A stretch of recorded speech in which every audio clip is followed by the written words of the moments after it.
son Père, à cause de Jésus,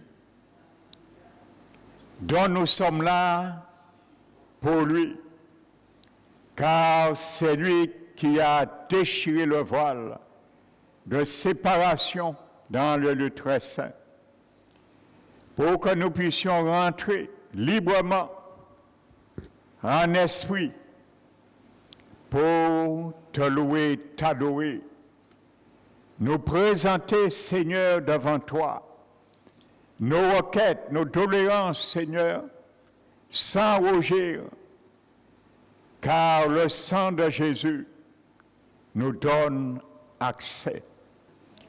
Merci, Père éternel, pour ta sainte présence dans nos vies, pour ta sainte présence au milieu de nous. Nous t'élevons, te glorifions pour toutes choses. Tu es Seigneur des Seigneurs. Tu es le roi des rois, le législateur de toutes choses. Et nous sommes fiers ce matin, car tu nous as élus, mandatés dans ton ecclésia pour que nous puissions manifester ta grandeur au milieu des nations, parmi le peuple, pour démontrer que tu es Dieu dans les cieux et sur la terre. Merci encore pour ton esprit au milieu de nous, qui est là, car c'est sur lui que je m'appuie encore, pour que les paroles de révélation soient dans ma bouche, qui viennent de lui. Merci pour tout, Père. Je couvre et j'asperge ce lieu par ton sang précieux, afin de garder la semence et détruire toute herbe mauvaise que l'ennemi pourrait semer parmi ta semence divine. Nous élevons ton Saint-Nom, Père, et reçois la gloire de tes dieux, au nom de Jésus-Christ. Amen. Amen. Donc je bénis le nom du Seigneur. Alléluia.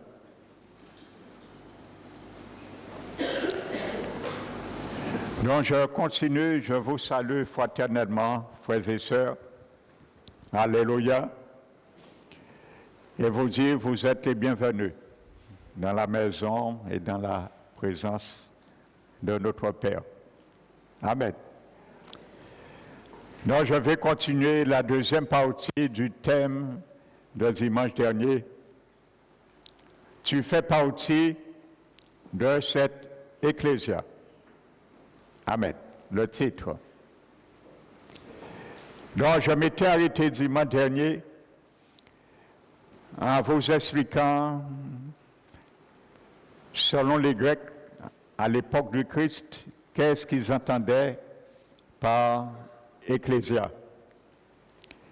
Et ensuite, j'ai défini ce que les Romains également appelaient ecclésia. Amen.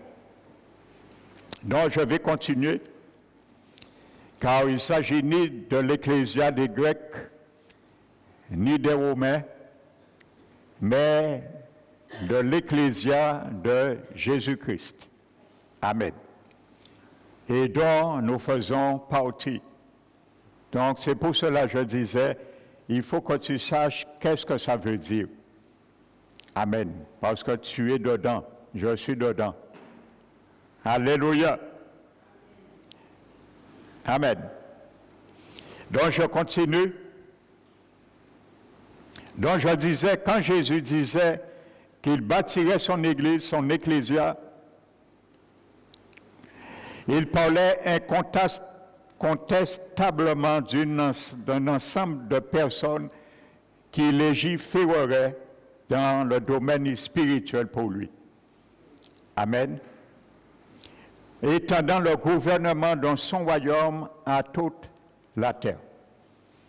Donc, selon les contextes que j'ai donnés des Grecs et des Romains qui s'infiltraient un ensemble de personnes à travers les cultures, la langue, jusqu'à les ramener à être comme Rome ou comme les Grecs. Donc, c'est notre objectif et notre mandat.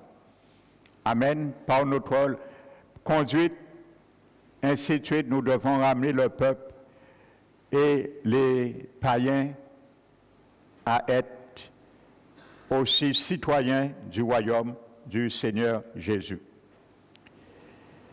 Donc le Seigneur a dit, ajouter quelque chose qui est très important. Il a dit que le séjour des morts ou l'enfer ne prévaudront pas contre elle. Ça, c'est très important. Amen.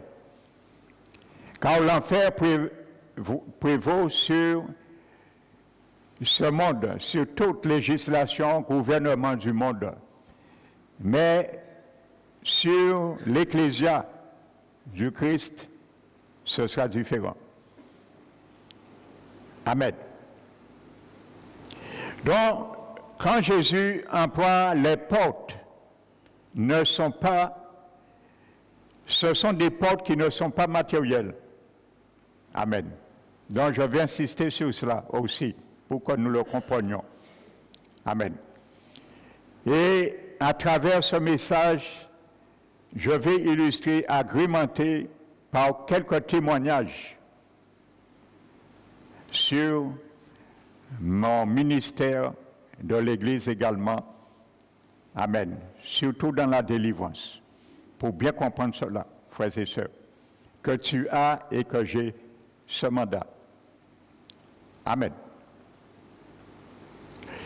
Donc je disais dimanche dernier, je reviens sur cela, je disais que tout enfant du Seigneur, tout chrétien né de nouveau,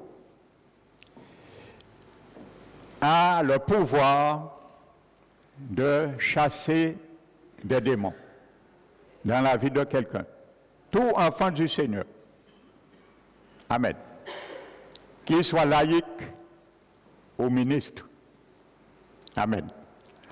Mais certes, il existe également ce qu'on appelle le ministère de la délivrance. Ça, c'est autre chose. Amen. Donc, c'est un pouvoir que Dieu confère à certaines personnes. Amen. Ça, c'est autre chose. Alléluia. Amen. Donc, je ferme la parenthèse, ce n'est pas le sujet. Donc, le mot porte ne sont pas des portes matérielles, mais représentent plutôt les plans gouvernementaux de l'enfer. Donc, Jésus disait, les plans, les décrets, les règlements gouvernementaux de l'enfer ne doivent pas prévaloir sur l'Église, sur son ecclésia. Amen. Les portes au sens biblique étaient souvent les lieux où les juges se tenaient assis pour siéger, où les conseils gouvernementaux se rencontraient pour prendre des décisions, et par conséquent, ces portes symbolisaient le gouvernement lui-même. Amen. C'est pour ça, le psaume qui dit que Dieu siège au milieu des louanges, dont le mot hébraïque qui est traduit par siéger décrit cela. Ça veut dire le Seigneur crée un rassemblement afin de statuer sur une situation. C'est ça, quand la Bible dit Dieu siège au milieu de louanges. Ça veut dire, quand tu loues le Seigneur, je loue le Seigneur au ciel, le Seigneur est assis sur son trône et il invite les anges. Il invite le Seigneur Jésus, le Saint-Esprit, et ils sont en train de statuer sur une situation qui te concerne. Ta vie. Amen. Ça veut dire si tu es sorti chez toi, il y a eu quelque chose qui s'est passé la semaine et dans 2 jours, on va te mettre en licenciement dans ton travail. Mais tu as, avec cette tristesse quand même, tu es venu quand même à l'église. Et tu dis, je vais louer mon Seigneur.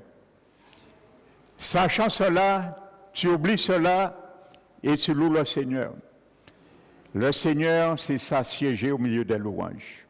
L'Éternel fait un rassemblement et dit les anges, vous voyez mon fils, ma fille, on va le licencier en 2 jours, mais il est venu quand même nous louer. Alors, débrouillez-vous, avant ces 2 jours, faites quelque chose afin de toucher et de détourner la vie du patron. C'est ça, siéger au milieu des louanges. Alléluia. Et lorsque tu rentres le lendemain, lundi, on est prévu pour te licencier. Mardi, ton patron, ta patronne t'appelle. Et il te dit, monsieur, madame, asseyez-vous. Je ne sais pas qu'est-ce qui m'est passé de vous licencier, mais j'allais faire une grave erreur. Excusez-moi. Et en plus de ça, je vous donne une promotion. Alléluia. Voici ça, frères et sœurs. Eh bien, toi et moi, c'est ce que nous devions faire pour le Seigneur, pour le monde. Il statuer, c'est ça l'ecclésia du Seigneur. Il nous le démontre. Ce qui se passe est la réplique de ce que nous devons être dans l'ecclésia du Seigneur. Et je peux te donner des témoignages dans ma vie personnelle, j'aurais pu donner des choses, mais je viens et je loue le Seigneur. Et je vois la gloire du Seigneur parce qu'il a statué pour moi pendant que je le loue, frères et sœurs. Amen. Donc c'était des lieux où on siégeait pour prendre des décisions. Amen. Donc je vais vous donner quelques versets, notez, vous allez les lire. 2 Samuel 19, verset 8. Proverbe 22, versets 22 et 23. Et nous allons prendre ensemble Ruth. Amen. Ruth, c'est après les juges. Le chapitre 4, verset 10-11, pour vous montrer qu'il s'agit d'un lieu qu'on siégeait pour prendre des décisions. Donc la Bible nous dit dans Ruth chapitre 4, verset 10, « Et je me suis également acquis pour femme Ruth, la Moabite, femme de Machion, pour relever le nom du défunt dans son héritage et afin que le nom du défunt ne soit point retranché d'entre ses frères et de la porte de son lieu. » Vous en êtes témoins aujourd'hui. Tout le peuple qui était à la porte et les anciens dirent, vous voyez, donc ce mot veut dire siéger. La porte là, c'est le siège pour prendre des décisions. Donc, et la décision qui a été prise, nous en sommes témoins que l'Éternel rende la femme qui entre dans la maison semblable à Rachel et à Léa, ainsi de suite. Donc, le mot porte là, c'est un siège où on prenait des décisions. Donc, le mot hébreu pour porte se traduit en réalité par cour. Une cour où on prend des décisions. Donc, voici ce que Jésus nous disait, veut nous faire comprendre. Son ecclésia, c'est une cour où on prend des décisions pour lui. Donc, mon frère, ma soeur, n'aie pas honte, n'aie pas peur, ne sois pas timide pour prendre des décisions au nom du Seigneur. Parce qu'il te met en siège pour statuer pour lui de sa part. Alléluia. Donc, lors de ce premier décret de l'Église, le premier décret de l'Église, ça a été ça, de la part du Seigneur. Donc Jésus déclare que le gouvernement du royaume, ça veut dire les règlements, les décrets, les conseils de l'enfer ne prévaudront pas contre le gouvernement de son royaume sur la terre, contre l'Église. Amen. Et il poursuit sa déclaration en disant qu'il donnerait à son ecclésia les clés. Je dis ecclésia, je ne parle pas d'église, parce que je viendrai tout à l'heure pour t'expliquer à quelle année le mot église a été traduit dans la Bible. Mais à l'époque, même à la mort du dernier apôtre, le mot église n'existait pas dans la Bible. C'est venu longtemps après. C'était toujours le mot ecclésia. Partout où on voit le mot église, c'était le mot ecclésia grec. Le mot église n'existait pas, on ne le connaissait pas. Ah, même les chrétiens ne connaissaient pas ce mot, le mot église. C'est le mot ecclésia. Amen. Donc les clés ont la propriété de verrouiller et de déverrouiller afin d'ouvrir ou de fermer des portes. Amen. Donc spirituellement, nous avons le pouvoir d'ouvrir, frères et sœurs, l'Église a les clés de l'autorité pour fermer les portes, le gouvernement de l'enfer, et il a les clés pour ouvrir les décrets de l'Éternel. Amen. Est-ce que tu crois à ça, mon frère, ma soeur? Que ce pouvoir t'a été donné et m'a été donné. Alléluia. Je vais vous donner un témoignage tiré sur la revue qui s'appelle World Vision d'un homme qui s'appelle John Wobber. Amen, c'est une vision chrétienne bien sûr. Hein? Il y a 7 ans, un arbre gigantesque se dressait sur les rives de la rivière Awash dans une vallée aride à 2 heures de route du sud-ouest d'Addis Abeba en Éthiopie. Cela faisait des générations que cet arbre vivait paraissant éternel. Un peu comme en Haïti, il y a un arbre qu'on vénère, qu'on vient faire le vaudou. Mais un jour, il y a une équipe pastorale qui est venue et ils ont prié contre cet arbre et les feuilles ont commencé à sécher.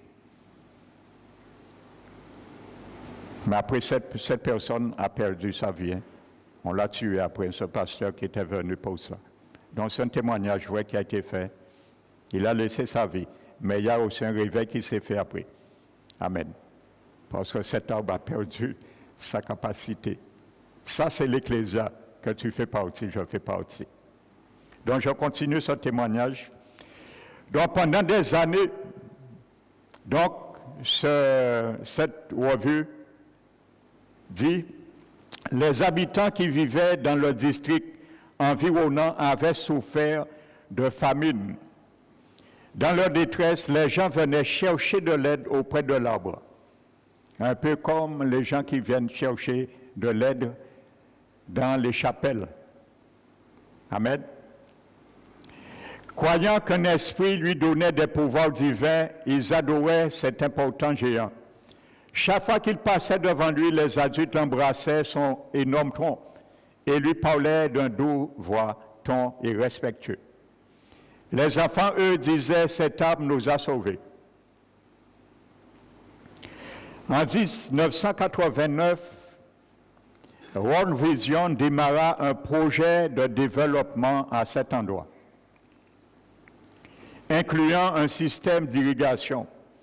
Mais alors même qu'il s'attachait à mettre en place un système, le grand arbre continuait à se dresser comme une sentinelle menaçante qui présidait la communauté, tenant les gens en esclavage par la peur. Les gens avaient peur. Les esprits devaient obtenir la conciliation par des sacrifices d'animaux et la stricte observation de leurs tabous. Quand les employés de World Vision virent de quelle manière les villageois vénéraient l'arbre, ils ont compris que cette idolâtrie était une barrière à l'entrée du royaume de Dieu. C'est une barrière pour le royaume de Dieu. Ils l'ont vu. Et à la transformation de la communauté. Donc, qu'est-ce qu'ils ont fait? Ça, c'est le pouvoir et le devoir de l'Église, l'Ecclésia. Un matin, alors que les membres du personnel s'étaient réunis pour prier, tu vas comprendre, mon frère, ma soeur, et à travers ce message, j'ai dit, je vais te booster dans la foi, dans la prière, frères et sœurs. Et particulièrement pour que tu saches, quand tu viens ici le vendredi, il y a des choses qui se font. Même si tu ne vois pas, tu ne comprends pas. Mais tu vas les comprendre. Il fut saisi par l'une des promesses de Jésus. Amen. Pendant qu'il priait. Donc, il fut saisi par une promesse de Jésus. La promesse, si vous aviez de la foi, vous pourriez dire à cet arbre, ôte-toi de là et déplace-toi, et il vous obéirait. Amen. N'oubliez pas Marc 11, 22. Lorsque Jésus avait maudit le figuier, le lendemain, les disciples sont venus lui dire, « Maître, le figuier que tu as maudit est en train d'être séché depuis à partir des racines. » Jésus les a dit, « Ayez la foi de Dieu. » La plupart des traducteurs ont mis « Ayez foi en Dieu ». Dans l'original, ce n'est pas ça. Peut-être ils ont traduit en pensant que c'est trop fort pour être vrai. Mais l'original grec dit « Ayez la foi de Dieu ». Frères et sœurs, la foi que Dieu a, Jésus me demande d'avoir cette même foi, frères et sœurs. Et si tu mets la foi de Dieu en action dans ta vie, il n'y a rien que tu ne peux pas renverser. Parce que rien n'est impossible à Dieu. Si tu as, j'ai la même foi que Dieu, rien ne doit être impossible pour nous. Frères et sœurs, ça c'est la foi que ceux et celles qui font partie de l'Ecclésia doivent avoir. Amen. Donc par la foi, ils élevaient leur voix. Cette révélation est venue. Amen. Et la nouvelle, afin de terrasser ce menaçant Goliath, si on peut dire, car c'est un Goliath. Il terrassait, il menait la terreur dans ce quartier-là, il incitait la peur, c'est un Goliath. Dont la nouvelle que les chrétiens priaient pour l'arbre se répandit bien vite dans toute la communauté. 6 mois plus tard, l'arbre présenta des signes de sécheresse, son magnifique feuillage disparut, puis il s'écoula tel un géant vaincu dans la rivière. Voici ce que Dieu veut que tu fasses, mon frère, ma soeur, dans son ecclésia. Prendre autorité. Les décrets, les gouvernements de l'enfer ne prévaudront pas. Les décrets de l'Ecclésia du Seigneur doivent être au-dessus des décrets du diable. Frères et sœurs. Amen. Conséquence, les habitants de la communauté furent abasourdis et proclamaient « C'est votre Dieu qui a fait cela. » Jésus veut que le monde proclame « C'est votre Dieu qui a fait cela. » Frères et sœurs, c'est votre Dieu qui a fait cela. Alléluia. Vous savez, il y avait un frère, nous étions dans une église avant, Il était infirmier. Il est très âgé aujourd'hui, il a la retraite bien sûr. Et il avait comme coutume, lorsqu'il soignait ses clients, ses patients, il priait toujours dans son cœur. Et un jour, il est tombé sur un gars des affaires. Il ne savait pas. Et il soigne cette personne et il prie. Et il me dit que lorsque cette femme est partie, à peu près 20 mètres, elle s'est arrêtée, elle s'est retournée. Donc, ce frère opérait à CHBT. La femme lui a dit, vous, je sais que vous avez prié pour moi. Parce que j'ai senti quelque chose sortir à moi. Et le frère ne s'est pas trop pris la tête sur ça, parce que c'était son habitude. Il priait toujours dans son cœur pendant qu'il opère. Frères et sœurs. Et il a dit, 3 jours après, il est devant Canal 10 et il voit une femme, un médium, qui cabat aventure avec boule de cristal. Et il se rend compte que c'est cette femme-là.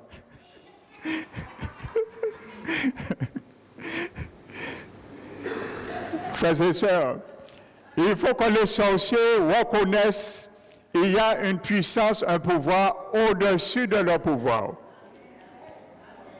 Alléluia. Amen. Donc les habitants disent, c'est votre Dieu qui a fait cela. Votre Dieu a séché l'arbre. Dans les jours et les semaines qui suivent, une centaine de membres de la communauté acceptèrent Jésus à cause de la puissance qu'il avait manifestée en réponse aux prières des chrétiens. C'est ça l'Ecclésia. C'est ce que Jésus veut, frères et sœurs. Que ce soit pour nos parents, nos bien-aimés, nos enfants, petits-enfants, nos collègues, la nation, c'est le même effet. Alléluia. Amen. Je me rappelle, j'étais allé chez une dame, je redonne ce témoignage, une chrétienne, elle avait 11 filles. Et une de ses filles était membre de l'église, j'étais pasteur, pas cette église. J'étais déjà venu 2 fois avec un frère, loin de sa maison. On retirait tout ce qu'il y avait. Et ça fait des années qu'elle était dans le Seigneur, mais ses filles. Mais les autres, elles étaient dans une autre église. Et elle me disait qu'elle est assise dans sa véranda. L'objet de ma présence déjà, elle voyait et elle entendait du bruit. Les portes ouvraient, fermaient, comme une maison hantée. Vous voyez, l'ennemi peut visiter nos maisons. Ce n'est pas parce que nous sommes chrétiens que l'ennemi ne veut pas, s'il a le droit de visiter nos maisons. S'il a le droit, s'il y a quelque chose qui lui donne légalement. Et elle me disait, donc après 2 passages, elle m'a dit que la porte de l'église est déjà passée, il a pris la Sainte Seine avec la famille, il a prié et ça a perdu. Elle me disait, arrivé même, parfois, elle boit une canette de jus ou de coca et elle l'envoie à terre. Et elle m'a dit la canette, au lieu d'aller à terre, revient comme ça, frères et sœurs, comme dans les films fantasmes. Et quand vous canette là, quand vous tournez, frères et sœurs. Alors je lui dis, bon, je vais me mettre en prière et je vais demander une révélation pour cela. Parce que parfois, il faut des révélations. Et je me mets en prière et je reçois une révélation. Vous savez, dans l'Ecclésia, il y a le Saint-Esprit, il y a les anges et il y a les dons qui se manifestent. Dieu ne nous a pas donné aller librement. Nous sommes équipés. Et je reçois la révélation que le père, le mari de cette femme, c'était le seul inconverti dans la famille. Ça s'est fait au Gosier. Ils habitaient au Gosier plutôt. Et la révélation que cet homme, lorsqu'il a acheté le terrain, il a fait venir un gameboiseur, il a fouillé un trou dans le terrain et il a enterré quelque chose pour protéger le terrain. Vous voyez, ce n'est pas une révélation seule que je l'ai reçue. Amen. Donc le Seigneur va nous équiper de révélations pour nous mettre au-dessus du royaume des décrets du diable. Et c'est là, j'ai vu la sœur et je lui ai dit, ma sœur, voici ce que j'ai reçu. Donc je lui ai dit, je ne sais pas comment dire à ta mère cela, et ta mère va s'y prendre avec ton père et il va lui poser la question. Et effectivement, c'était ça. Et elle m'a dit après que, pasteur, tu avais raison, c'est exactement ça. Donc la mère lui a dit, est-ce que quand tu as acheté le terrain, tu as mis quelque chose en terre? Et le mari a dit la vérité. Il a dit, effectivement, j'ai fait venir et j'ai percé un trou et j'ai mis quelque chose. Mais il dit, par contre, je ne me rappelle pas. Ça fait des années. Je ne me rappelle plus où c'est enterré. Ça, c'est notre vérité. Alléluia. Mais je ne sais pas la suite parce que j'ai démissionné 3 mois après dans cette église. Donc, je n'ai pas eu de suite. Mais je crois que le Seigneur a permis qu'il fasse ce qu'il y a à faire. Amen. Alléluia. Amen. Les anges sont avec nous, frères et sœurs. Alléluia.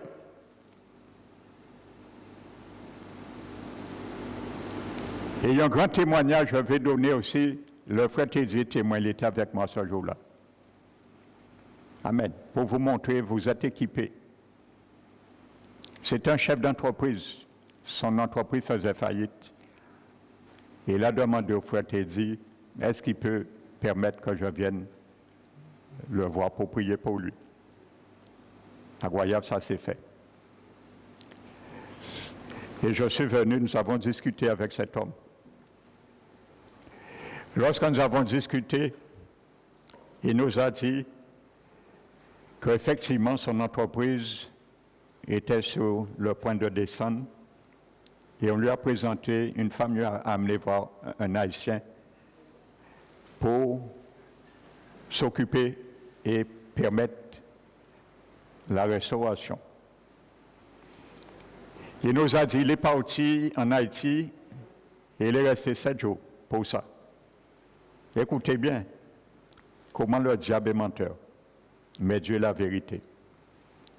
On l'a fermé dans une maison en bois pendant 7 jours et on lui a fait faire des prières de vaudou pendant 7 jours pour son cas.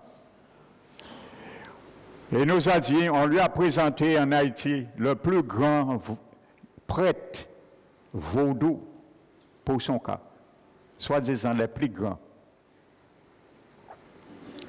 Et quand il est sorti, il est retourné en Guadeloupe. Il devenait fou.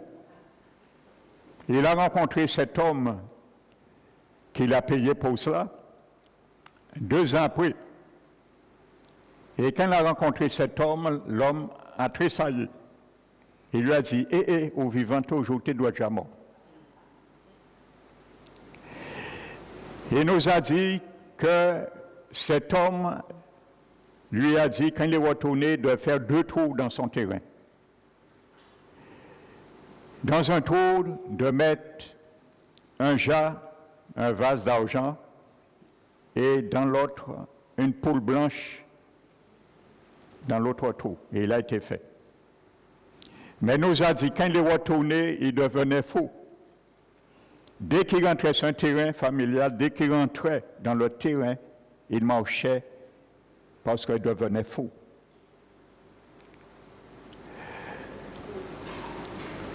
Son cas s'empirer, il y a regardé des affaires encore, il y a habité à mettre à Kazaï.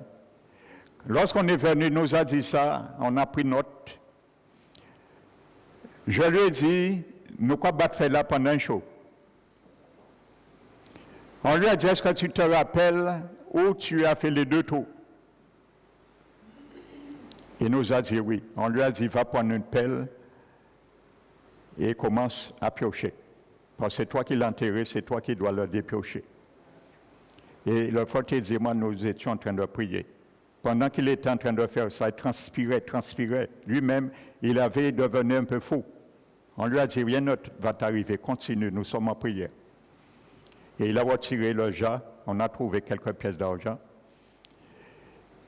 Et il est allé vers le 2e trou, on lui a dit, tu ne vas pas trouver de poules, mais tu vas trouver les os. Il a déterré, on a trouvé les os. Je lui ai dit que le jas, c'était la faillite de ton entreprise. Et la poule, c'était ta vie qui était réclamée pour l'enfer. On a brûlé cela. Le jour même, frères et sœurs, on est rentré dans la maison. Depuis ce jour, lorsqu'il est retourné, il nous a montré où il dormait, sur un canapé dans son salon. 4 ans. Il est incapable de rentrer dans sa chambre. 4 ans. Dès qu'il rentrait dans sa chambre, les démons le frappaient. 4 ans, il ne peut pas rentrer dans sa maison. Et lorsqu'on est venu, on a tout brûlé, on est rentré dans la maison, on est rentré dans la chambre, on a tout pris. Bitaga des affaires, tout, frères et sœurs. Et on a brûlé ça dehors. Pendant qu'on commençait à brûler, il nous a dit, il a quelque chose, une photo qu'on lui a donnée, soit Vierge Marie, quelque chose comme ça. On lui a dit d'aller prendre. On a tout brûlé. Et lorsqu'on a commencé à brûler, il commençait à devenir fou, mais petit à petit, il était apaisé. Et il y a un dégagement qui s'est fait. Ensuite, on est rentré dans la maison, on a oint sa maison. Et lorsqu'on a oint la maison, on a ordonné à tous les esprits maintenant de partir. Amen. Et ce jour-là, j'ai rien entendu, mais le frère Teddy a entendu, comme des taureaux qui couraient, qui partaient dans la maison avec des chaînes. Les démons qui quittaient la maison. On a fait la délivrance sur l'homme et on lui a dit, tu dormiras ce soir comme un bébé. Lorsqu'on a terminé, on lui a dit, rentre dans ta chambre maintenant.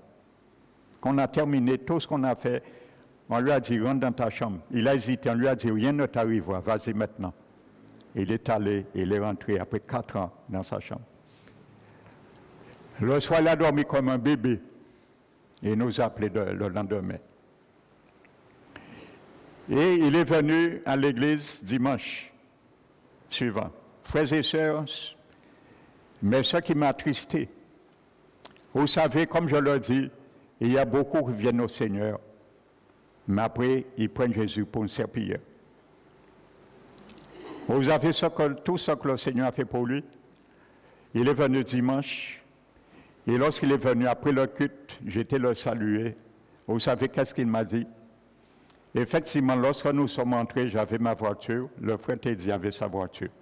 Nous sommes entrés ensemble. Il y avait 2 femmes dans le terrain. C'était sa sœur et sa mère. C'est un terrain familial. Il m'a dit que lorsqu'on est entré,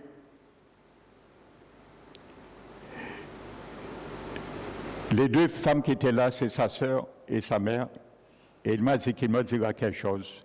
La sœur est venue le lendemain chez lui. Quand il est rentré dans sa maison, il s'appelle Patrick. Il a dit, Patrick, Casa purifié. Il a senti Casa purifié. Et il m'a dit que sa sœur lui a dit, c'est 2 bougas qui viennent à Casa, à pas n'importe monde. Frères et sœurs, il faut que le diable dise aux gens que tu n'es pas n'importe qui. Il dit, on veut mener moi en l'église à ces 2 mounassa. À pas n'importe monde. Et elle dit pourquoi qu'elle lui dit ça.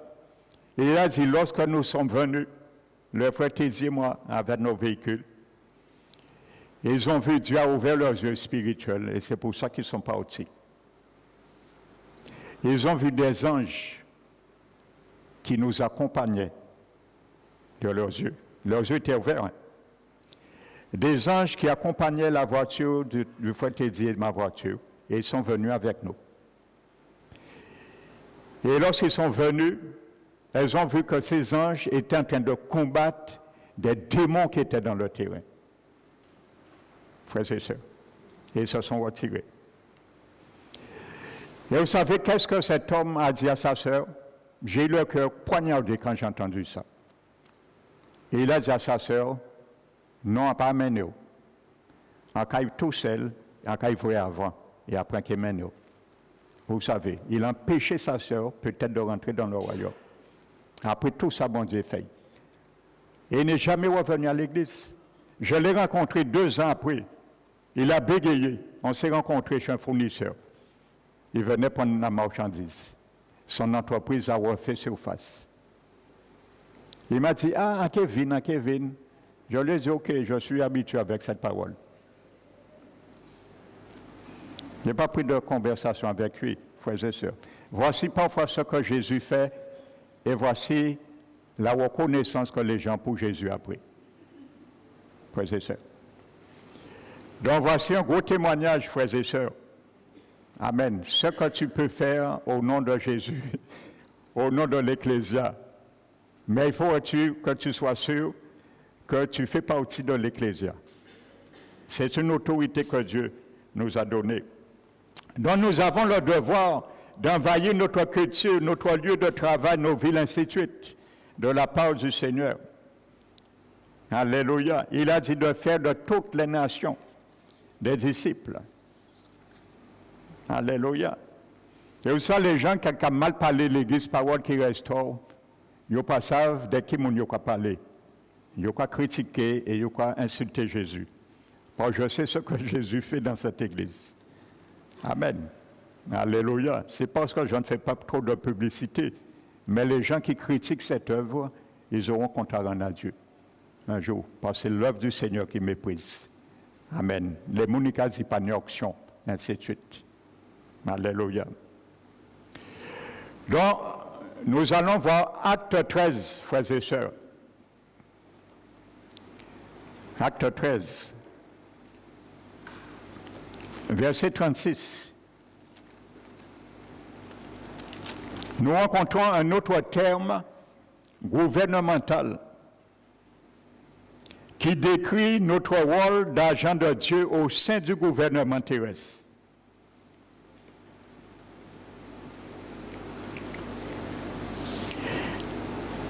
Verset 36. Il a dit, or David, le roi David, après avoir dans sa génération servi le dessein de Dieu, s'est endormi. Il est mort, bien sûr. A été réuni à ses pairs et a vu la corruption. Donc c'est la version d'Arby, cette version. Amen. Ici, dans ce verset, le mot dessein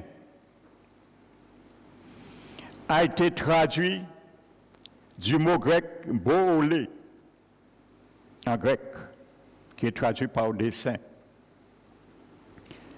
Cela signifiant conseil, décret, but ou encore intention. Il a servi au décret de Dieu. Et il a servi au conseil de Dieu. Frères et sœurs, ça veut dire, toi et moi, nous servons au décret de Dieu. Ça veut dire, à travers nos vies, l'Ecclésia, c'est comme si nous sommes des décrets pour Dieu. Des choses que Dieu proclame à travers nous, qu'il fait à travers nous. Amen. Le dictionnaire Inspiros Zodiaz attribue ce mot également le sens d'assemblée du conseil. Le mot grec boolé, qui est traduit par dessein. Amen. En grec moderne, le Parlement est appelé bolé, le même mot grec. En grec ancien, le Parlement est appelé cela. Donc, si nous replaçons cette définition dans le verset, ça donnerait cela. David a servi au Parlement de Dieu. Mon frère, ma soeur, tu dois servir sur la terre au Parlement de Dieu. Tu es un congrès, un Sénat, frères et sœurs sur la terre. Alléluia. Et tout ce qu'il doit faire est d'y manifester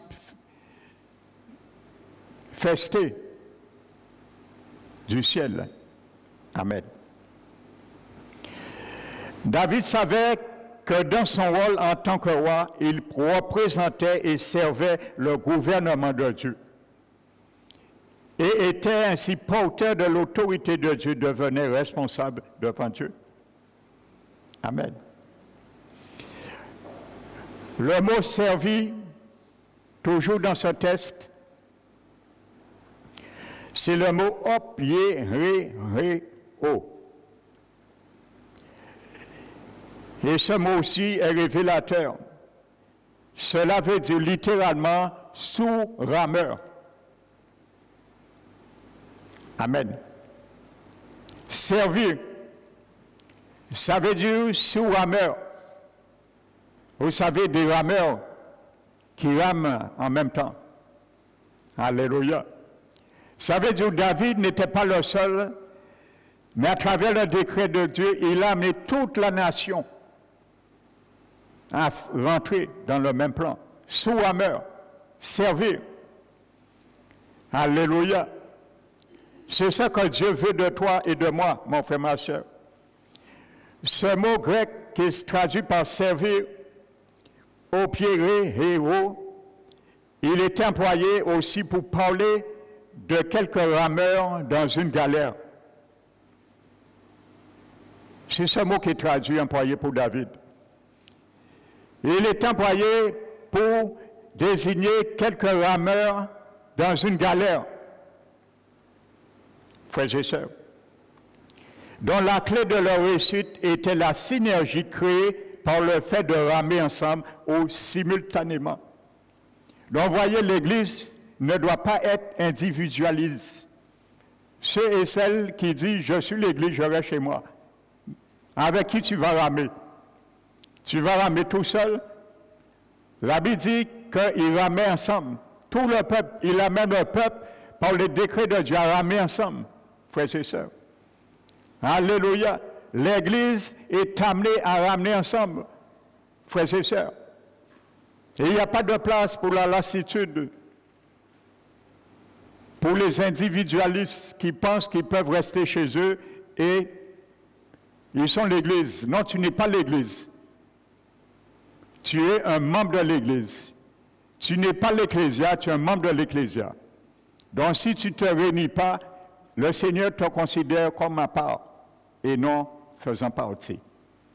Alléluia. Beaucoup aiment dire ça aujourd'hui, je suis l'Église. Tu es l'Église?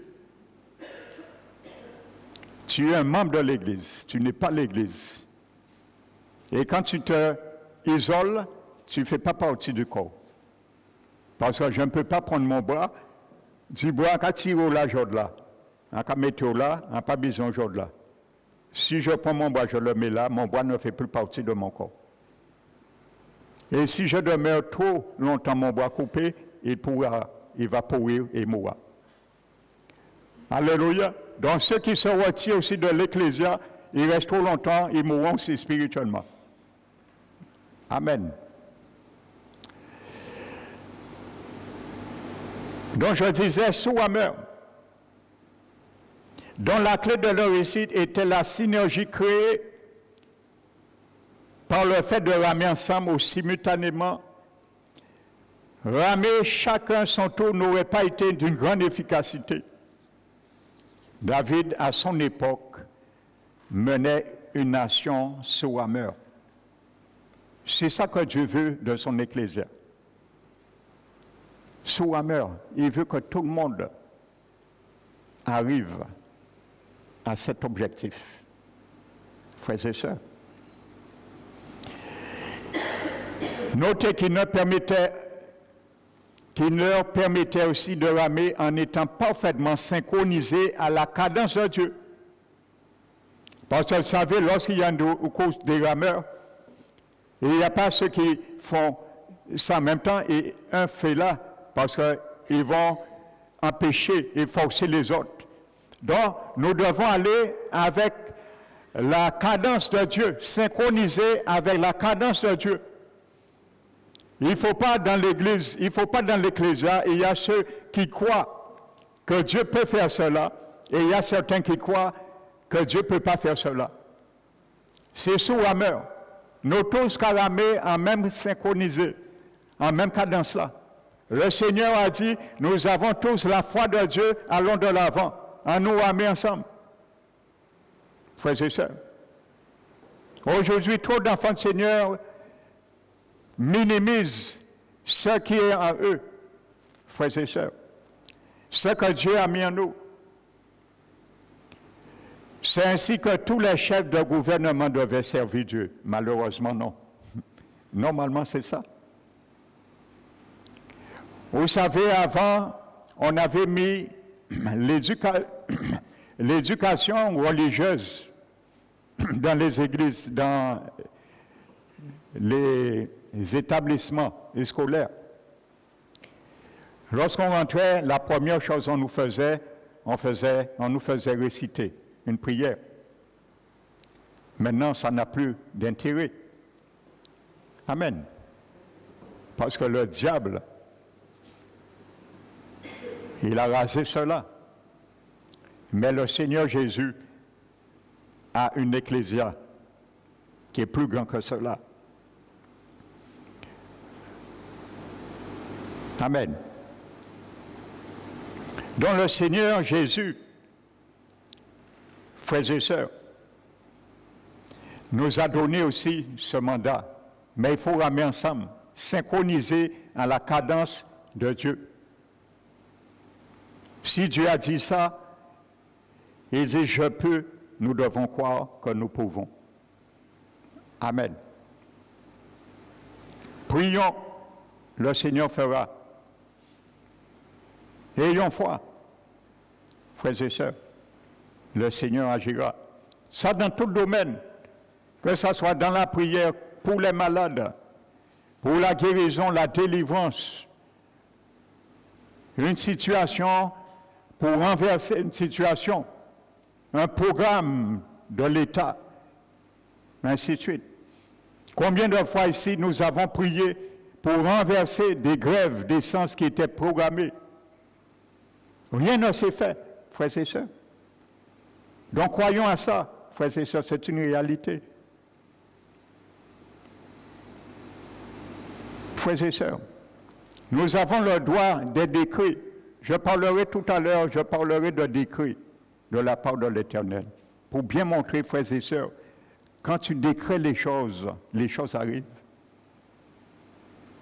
Combien de fois nous avons eu des baptêmes d'eau à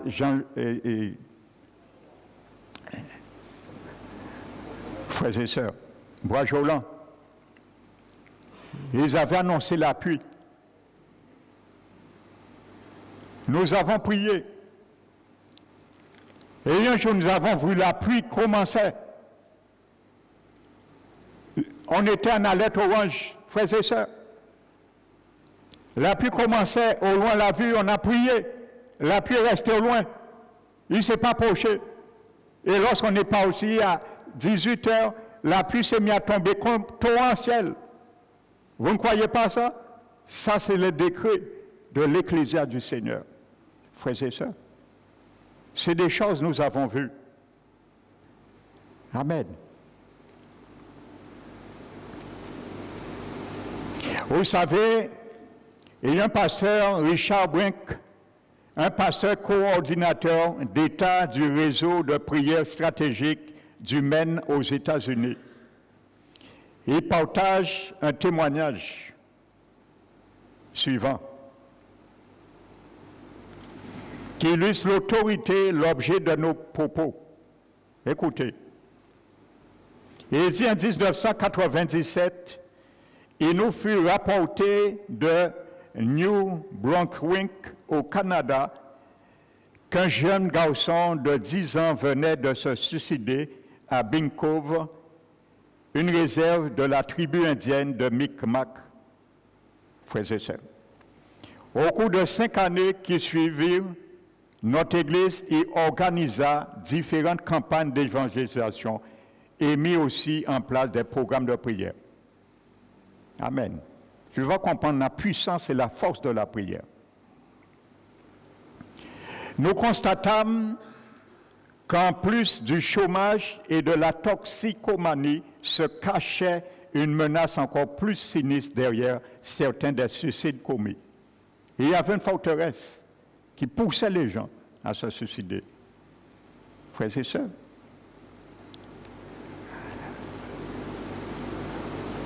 Un sorcier de la tribu conduisait de nombreux adolescents dans les saunas à usage religieux où il leur apprenait à parler aux esprits. Voici pour ça il y avait beaucoup de suicides, frères et sœurs, de jeunes. Et aujourd'hui, ça n'a pas changé. Il y a beaucoup de jeunes qui meurent prématurément parce qu'ils s'amusent à faire des pactes aujourd'hui avec le diable, avec Lucifer. Ils ne savent pas de quoi qu'ils jouent. Mais les jeunes oublient quelque chose, que quand le diable te donne un pouvoir, si un jour tu ne peux pas satisfaire sa demande, il prend ta vie. Amen. Et ça m'est arrivé un jour de délivrer un jeune homme. Le diable était venu pour prendre sa vie. Il avait fait un pacte avec le diable. Heureusement, Dieu a permis sa mère, que je connaissais très longtemps, m'appelle au secours et je suis allé tout de suite. J'étais à Saint-Ouen ce jour-là, je suis allé tout de suite à domicile. Peut-être le diable aurait pris ce jour-là si j'avais reporté le lendemain. J'ai déjà donné ce témoignage, je ne vais pas revenir dessus. Il avait fait un pacte et il m'a dit que ça fonctionne, pasteur. Il dit, lorsque nous vendons la drogue et la gendarmerie, la police viennent nous attraper, il faut qu'on disparaisse devant la police. Physiquement, il disparaît. Il me dit, ça fonctionne, parce qu'il a fait le pacte, il était dans le temps. Mais ce jour-là, je ne sais pas qu'est-ce qu'il a ignoré ou négligé, le diable était venu réclamer sa vie. Et là, il tremblait. Et c'est là. Et ce n'est pas sa mère qui m'a dit qu'il a fait un pacte, c'est l'Esprit Saint qui me l'a révélé. Dès que je suis rentré dans la chambre, l'Esprit Saint m'a dit, ce jeune homme a fait une alliance avec le diable. L'Esprit Saint qui me l'a révélé. Et ça a été confirmé. Amen. Alléluia, le Saint-Esprit est avec toi. Les anges sont avec toi. N'oublie pas le témoignage que je viens de donner. Les anges sont avec toi. Dieu a permis que 2 femmes qui ne sont même pas chrétiennes, leurs yeux s'ouvrent pour voir cela. Alléluia. Alors, a fortiori, sache quand tu vas en mission pour le Seigneur, même si tu ne le vois pas, la Bible dit, les anges de l'Éternel campent autour de ceux qui craignent l'Éternel. C'est une réalité. Dieu a permis que nous voyions cette réalité.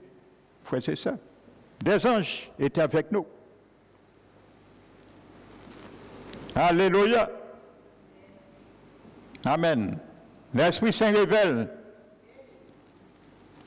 Un jour, on allait faire la délivrance chez quelqu'un. Je devais aller chercher le frère pour m'accompagner, t'es dit. C'est un bon compagnon de délivrance. Amen. Et je bénis le Seigneur pour ce frère. Parce que Dieu a permis que j'ouvre ce ministère de délivrance dans l'église Parole qui restaure. Et il m'a permis de former certains frères dans la délivrance qui étaient avec moi, mais ils sont tous partis. Il n'y a que le frère maintenant qui est là. Amen. Alléluia.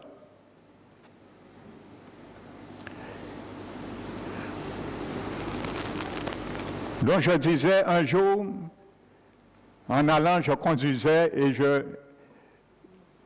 pendant que je conduis, je me mets à chanter en langue. Et j'allais chercher le frère pour que nous allions ensemble. Pendant que je chante en langue, l'Esprit me dit que quand nous allons rentrer chez cette personne, il y aura le feu qui va descendre. Amen. Ça, je l'ai reçu en louant en langue. Et le frère là, il peut témoigner, donc je ne mens pas. Lorsque nous sommes rentrés, je suis rentré, le frère te dit rentré, du feu est descendu, fou dans la maison. Même moi, je l'ai ressenti. On a ressenti ce feu. La personne est tombée à terre. Et elle s'est mise à crier. Il y a le feu, il y a le feu, le feu, il y a le feu. Et tout de suite, on a commencé la délivrance. Les choses ont été confirmées. Amen. Le frère, il peut témoigner. Alléluia, j'ai dit le feu descendra. Lorsque nous sommes entrés, le feu est descendu dans la maison. Et ça a été confirmé, la dame est tombée. Et elle s'est mise à crier, il y a du feu. Je brûle, il y a du feu à terre. Alléluia. Amen. Sache que le feu de l'esprit brûle les démons. Et il ne résiste pas. Alléluia. Voici ce que Dieu fait dans l'église, parole qui restaure. C'est pour ça que j'ai donné certains témoignages pour agrémenter ce message, quand ça vaut la peine. Frères et sœurs. Alléluia. Donc je continue ce pasteur. Il disait en 1997, il y avait un sorcier qui apprenait à parler aux esprits. Peu après, le nombre de suicides augmenta. Donc, voyez, je le dis, quand vous voyez, il y a un accroissement dans la drogue, dans un quartier quelconque, de prostitution, délinquance, violence, sache, il y a un esprit d'une principauté qui s'installe là. Et nous ne devons pas rester d'une manière, dire bon, c'est ça. Non. Ça veut dire que nous devons prendre l'autorité de l'Ecclésia et ordonner que ces choses s'arrêtent. Chasser ces principautés, frères et sœurs. Amen. Parce que si l'Église ne le fait pas, ce n'est pas le monde qui le fera. Amen. Donc, ce pasteur dit, nous eûmes l'occasion de parler de Jésus à ce sorcier et aussi de nous rendre à la réserve et de prier pour mettre un terme à cette situation. Quand nous revîmes l'année suivante, nous apprîmes que pas un seul suicide n'avait été enregistré depuis 1997 et que le gouvernement ne subventionnait plus les saunas du sorcier. Dieu avait manifesté sa puissance et son amour aux merveilleux membres de la tribu de Micmac. Dieu agit par la prière. Frères et sœurs, ils ont interdit cela, pris autorité. Frères et sœurs. Amen. C'est ça que Dieu veut, frères et sœurs. Il a dit, je bâtirai mon église. Amen.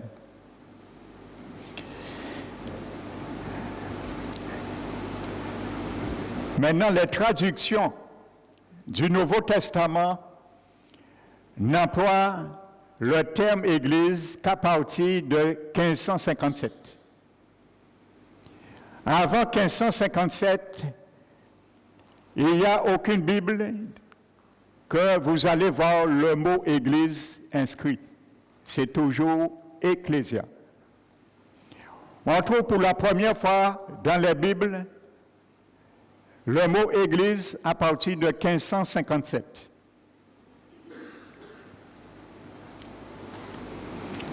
C'est la toute première fois qu'il est utilisé 1500 ans après Jésus-Christ. Donc, voyez bien, les disciples ne connaissaient pas ce qu'on appelle Église.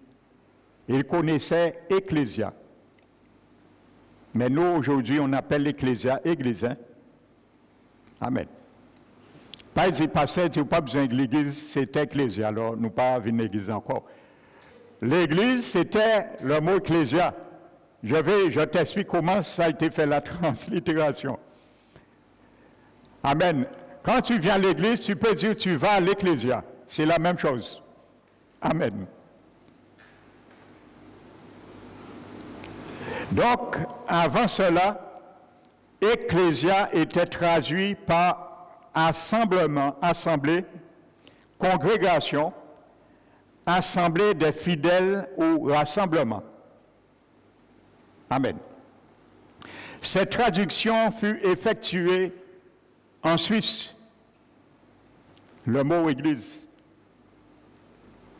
Les traducteurs furent grandement influencés par Théodore de Bèze et Jean Calvin à la tête du protestantisme de Genève. Le premier inventa une grande partie le mot Église. Donc ça a été inventé, le mot Église. Surtout pour désigner certains ordres religieux soumis à une hiérarchie comme l'Église catholique ou les puritains. De tels ordres disposaient d'églises partout dans le monde, mais un gouvernement central les dirigeait toutes par l'intermédiaire de nombreux niveaux d'autorité religieuse. Donc Théodore de Bèze s'inspira du grec kridakon pour en arriver à Église. Ce mot grec que Théodore s'est inspiré pour arriver au mot Église, c'est le mot grec kridakon. Mais ce mot-là ne se trouve pas dans le Nouveau Testament, le mot kridakon. Donc, à l'époque, Jacques était roi d'Angleterre. C'était un homme très croyant, et le mot Église choc en anglais lui plut, le roi Jacques. Donc, il faut dire qu'il aimait beaucoup le système hiérarchique étant lui-même roi. Cela n'est guère surprenant. Donc, en 1611, il ordonna donc que la version, toujours Théodore de Bèze, en 1611, il ordonna donc que la version autorisée du roi Jacques soit écrite. Il ordonna soit écrite, imposant 15 règles aux traducteurs. L'une de ces règles exigeait que le terme grec du Nouveau Testament, Ecclésia, soit toujours rendu en anglais par le mot church, Église, et cette règle s'est étendue à des traductions ultérieures. Une fois le mot Église incorporé dans la Bible, quiconque le lisait rencontrait le mot Église chaque fois que les auteurs originaux avaient employé Ecclésia. Donc, vous voyez, il n'y a pas de distinction. Quand tu lis, chaque fois que tu vas lire Église, sache que c'est le mot Ecclésia. C'est le mot qui est sorti dans la bouche de Jésus. Rien n'a changé. Amen. Donc, avec le temps, la définition d'église s'élargit et se mit à désigner un espace géographique, un ordre religieux et hiérarchique, un lieu de culte, un endroit sacré ou encore un bâtiment. Amen. Mais aucune de ces notions se rapproche de ce que Jésus entendait par Ecclésia. Je vous l'ai expliqué. C'est un parlement, un congrès, un sénat. Alléluia. Donc, ce que nous appelons Église aujourd'hui, Jésus l'appelait Ecclésia. C'est là la différence. Je vais bien vous faire comprendre cela. Parce que là, je mets l'accent sur ce message, ce n'est pas sur le mot Église, mais sur le mot Ecclésia, qui est devenu bien sûr Église. Amen. Donc ne nous trompons pas, Jésus savait exactement ce qu'il disait et ce qu'il entendait par là, le mot ecclésia. La véritable signification d'ecclésia est tellement radicale que beaucoup ont peur de s'y aventurer. Frères et sœurs. Paul dit dans 2 Corinthiens 10, prenons 2 Corinthiens 10. Donc voici comment le mot Église est venu dans nos traductions maintenant. Amen. Paul dit dans 2 Corinthiens 10, versets 3 à 4.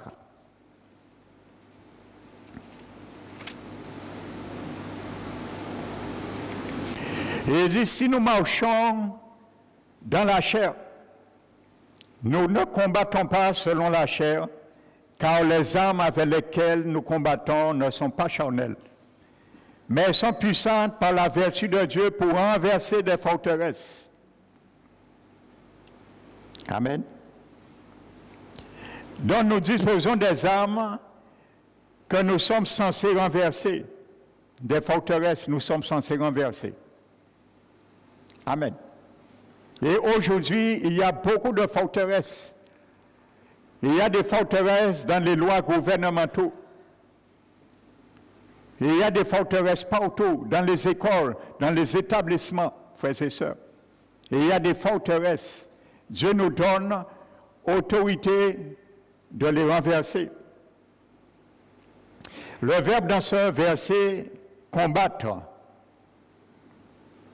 Amen. C'est le mot istrato-aimé. Cela veut dire, écoute bien, le mot que le grec, l'Esprit s'inspiré, Paul, combattre, veut dire servir dans une campagne militaire. Amen. Donc, voyez bien, nous servons dans une campagne militaire. Alléluia. Exceptionnellement, ce mot n'est employé que dans l'Église paulinienne du 1er siècle pour faire allusion à l'apostolat. Ça veut dire que c'est qu'à travers la bouche de Paul qu'on emploie ce mot grec. Istrato-aimé, qui est traduit par combattre, frères et sœurs. Mais dans l'Église du Nouveau Testament, l'apostolat concerne ceux qui s'attachent avec vigueur et à appliquer les 5 services que nous trouvons dans Éphésiens 4, 11. Apôtre, prophète, évangéliste, docteur, pasteur. Donc littéralement, combattre signifie exécuter les plans et les objectifs de l'Église du Nouveau Testament. Frères et sœurs.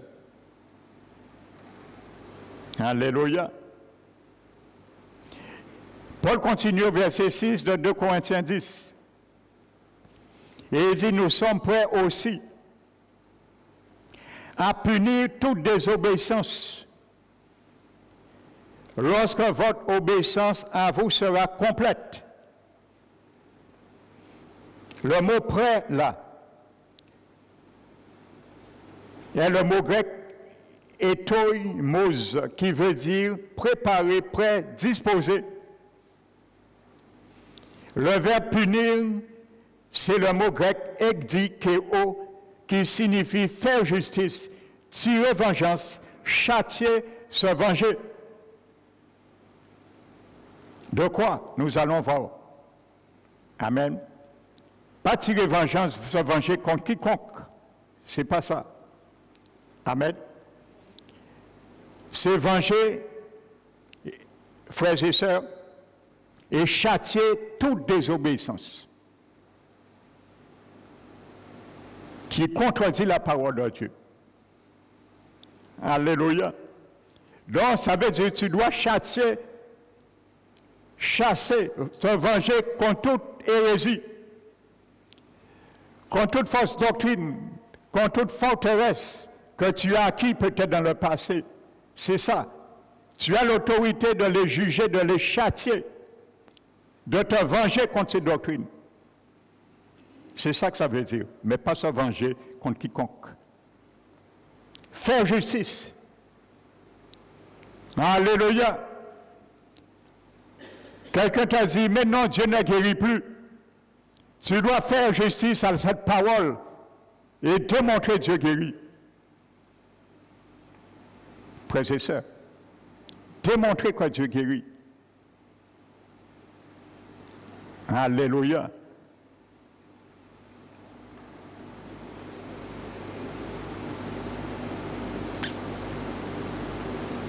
J'avais une belle-sœur, elle était atteinte d'un cancer généralisé du sein. Il n'y avait rien à faire. Elle était adventiste. Vous savez, les adventistes ne croient pas au miracle. Mais je me mettais en prière, parce que le savant est avisé. Et un jour, l'Esprit Saint m'a dit dans ma chambre, va la voir maintenant et tu lui donnes 2 paroles. Jacques 5 et 1 Corinthiens 10. Et c'est ça que j'ai fait. Je lui ai donné ces 2 et j'ai compris pourquoi après. C'était pour briser une forteresse de l'adventisme qui retenait sa guérison. Et il y a quelque chose que je ne savais pas. J'étais ignorant. Je l'ai appris après. Elle était partie en France parce qu'en Guadeloupe, c'était fini pour elle. Et on lui avait dit, c'est son mari qui me l'a dit. Après, quand il a vu la guérison germer, 1 mois après et demi, c'est son mari qui me l'a dit. Il est venu me voir. Il était surpris. Il m'a dit que lorsqu'on a envoyé son épouse en Guadeloupe, on lui a dit, Madame, attendez-vous en Guadeloupe un miracle. On ne peut rien faire pour vous, c'est fini. On lui a dit, c'est irréversible. On lui a dit que vos cellules sont en train de détruire de jour en jour, ça ne pourra jamais s'améliorer. Et on lui a dit, Madame, il vous reste 1 semaine à mourir avec vous. Je ne savais pas, mais l'Esprit Saint connaît. Il connaît les forteresses. Nous avons les armes pour renverser les forteresses, pour juger, pour châtier, faire justice à toute désobéissance de la parole de Dieu, les hérésies. Frères et sœurs. Et je suis allé. Je lui ai dit, je suis venu te donner 2 paroles de la part du Saint-Esprit. Et il m'a dit, vas-y. Et je lui ai donné les paroles. Je me suis mis à genoux après, frères et sœurs, devant elle. Et j'ai prié pour elle en larmes. J'ai pleuré en larmes pour demander grâce. J'ai brisé les forteresses qu'elle incurgitait des sœurs et frères de l'Église qu'elle était venue la voir, disant, mais non, tu peux mourir, ça vaut mieux pour toi. J'avais ma grand-mère, elle avait un cancer, un ange est venu lui apparu et lui a dit, meurs en paix parce que ma grâce te suffit. Vous savez, les démons peuvent se déguiser, te faire mourir pour prendre ton âme. Surtout si tu es dans un péché, tu ne t'es pas repenti, avant tu te repentes pour t'emmener en enfer. Et ainsi de suite. Et quand j'ai terminé de prier, elle m'a dit, Emmanuel, tous tu m'as dit, je crois, parce que je l'ai ressenti dans mon cœur. Et je suis parti. Je suis resté 1 mois et demi. Je suis allé la visiter un jour. Et c'est là son mari est venu me voir. Et il m'a dit cela. Parce qu'il a vu, ça fait 1 mois et demi, sa femme n'est pas morte. Et quand il m'a dit ça, il m'a demandé dans quelle église que je suis. Je lui ai dit, je suis à telle église. Je n'étais pas encore ordonné pasteur. Amen. Et il m'a dit, viendra dans cette église.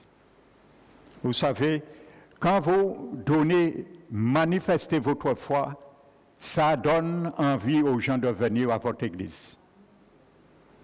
Ça veut dire, il dit, si vous croyez à ça, c'est ce qu'on vous a prêché dans votre église. Amen. Quand je suis venu, son mari me l'a dit, je lui ai posé la question. Ensuite à la sœur, je lui ai dit, comment vas-tu? Vous savez ce qu'elle m'a répondu? Elle m'a dit, l'hôpital, parce qu'on l'assistait au CHU. L'hôpital est confus, elle m'a dit. J'ai dit, pourquoi? Il ne sait pas quoi dire. On m'avait dit en France que mes cellules vont se dégénérer de jour en jour et qu'il n'y aura pas moyen irréversible. Réversible, c'était fini.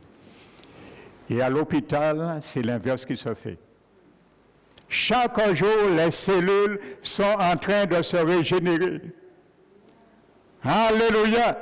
Quand tu décrètes, renverse les forteresses, la situation s'inverse, mon frère, ma soeur. Ça, c'est l'ecclésia du Seigneur Jésus. Amen. Je lui ai dit, qu'est-ce que tu as dit au docteur de l'hôpital? Non, je n'ai rien dit. J'ai dit, il fallait dire, Jésus est à l'œuvre dans ta santé. Amen. Frères et sœurs. Renverser. Le terme de désobéissance, c'est le mot désobéissance, c'est le mot paracoé. Écoute bien. Voici ce que tu dois juger. Tu dois faire justice. Tu dois châtier. Tu dois te venger. Voici, pas avec ça, contre ça. Écouter de mauvaises paroles ou entendre de travers et désobéir. Voici ce que Paul nous dit de venger. La désobéissance. Frères et sœurs. J'ai amené un jour un frère dans une campagne d'évangélisation. Parce qu'il y avait une forte onction sur cet homme qui était venu en Guadeloupe. L'Esprit m'avait dit de mener ce frère, il sera guéri. J'avais cette conviction que si je l'emmène, qu'il sera guéri. Nous étions encore dans la même église que je vous parlais. Et un jour, je l'ai amené, il a hésité, parce qu'il ne croyait pas. Je lui ai dit, si tu viens, je lui ai dit, ce soir, viens avec moi. Tu seras guéri. Je crois que tu seras guéri. Et il a demandé l'autorisation à son épouse. Son épouse lui a dit non. Il est venu, il m'a dit, ma femme n'est pas d'accord. Il m'a dit, demain, j'irai. C'est un samedi soir. Je lui ai dit, demain, mais peut-être sera trop tard. Si ce soir, Dieu me dit, tu seras guéri. Alors, ça, c'est toi. Il est venu me voir, puis il m'a dit, d'accord, j'ai changé d'avis, j'irai. C'est un frère qui avait fait une attaque et son bras droit était invalide. On est allé, c'était mon voisin à l'époque, et on est allé avec sa voiture. Et je me rappelle, ce soir-là, il ne mettait pas la clé de la voiture avec ce bois, mais avec la main gauche. On est arrivé, et c'était le prophète Séverin Kako qui est décédé. Et à la fin, il a dit, ceux qui sont malades, de mettre leurs mains où qu'ils souffrent. Et il était, ce jour-là, il y avait les Loisons qui sont témoins, je les avais amenés aussi, et quelques frères et sœurs de l'église j'étais. Quand le prophète a commencé à prier, j'ai fermé mes yeux. Tout de suite, j'ai senti une incrédulité dans mon esprit pour le frère. J'ai amené l'été à ma droite. J'ai ouvert mes yeux, j'ai regardé. J'ai vu le frère, il est comme ça.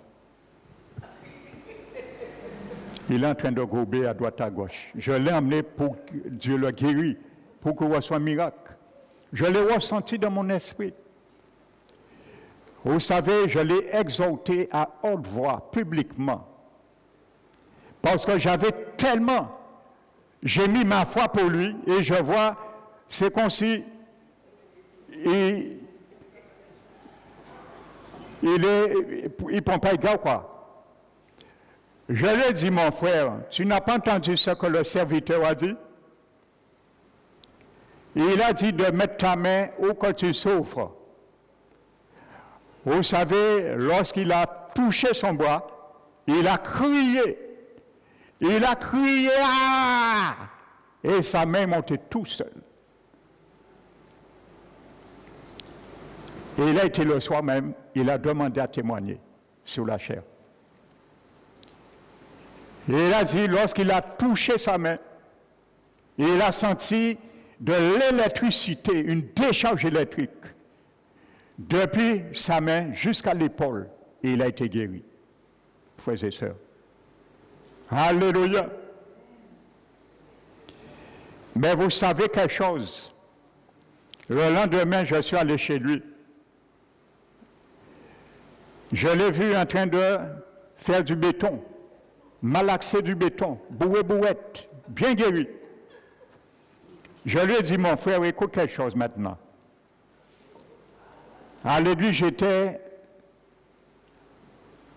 je parlais de les miracles, je parlais des dons, les manifestations.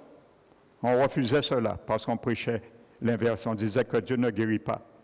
On attribuait même les miracles au diable parce que c'était fini. Les miracles n'existent plus. Frères et sœurs, je lui ai dit maintenant, va demander au pasteur, tu puisses témoigner et dire que Dieu t'a guéri. Vous savez qu'est-ce que le frère m'a répondu? Par lâcheté. Vous savez, lorsqu'on ne veut pas châtier, faire justice à la désobéissance aux doctrines,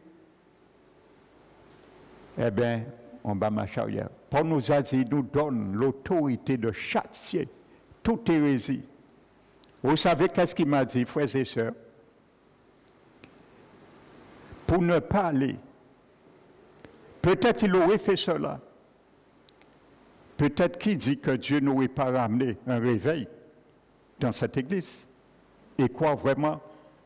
Et il m'a dit, oui, mais qui me dit c'est Dieu qui m'a guéri? Frères et sœurs, son bras est revenu comme il était avant.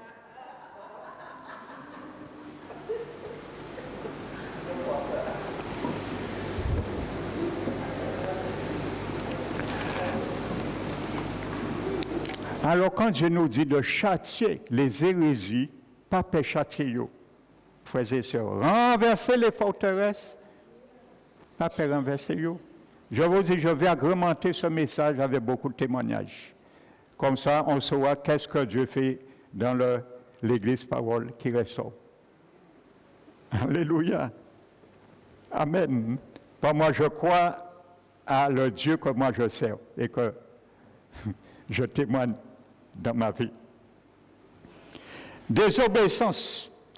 Écouter de mauvaises paroles ou entendre de travers et désobéir. Quand de façon répétée ou on entend de mauvais discours, cela peut conduire une personne ou tout un groupe à la désobéissance. Frères et sœurs, l'esprit est tourné de manière négative et cela donne lieu à des erreurs, frères et sœurs. Donc nous ne pouvons pas permettre à l'ennemi de forger notre langage pour répondre à ses motivations. Frères et sœurs, nous ne pouvons pas permettre à l'ennemi de forger notre langage pour répondre à ses aspirations. Alléluia. Je m'arrête là ce matin. Que le nom du Seigneur soit béni, glorifié et exalté. Alléluia. Donc soyez fortifiés, mon frère, ma soeur, ce matin, sur ces paroles. Jésus est Seigneur. Rien ne lui est possible. Ayez la foi de Dieu. Amen. Qu'il soit ainsi pour toi et moi. Au nom de Jésus. Nous allons...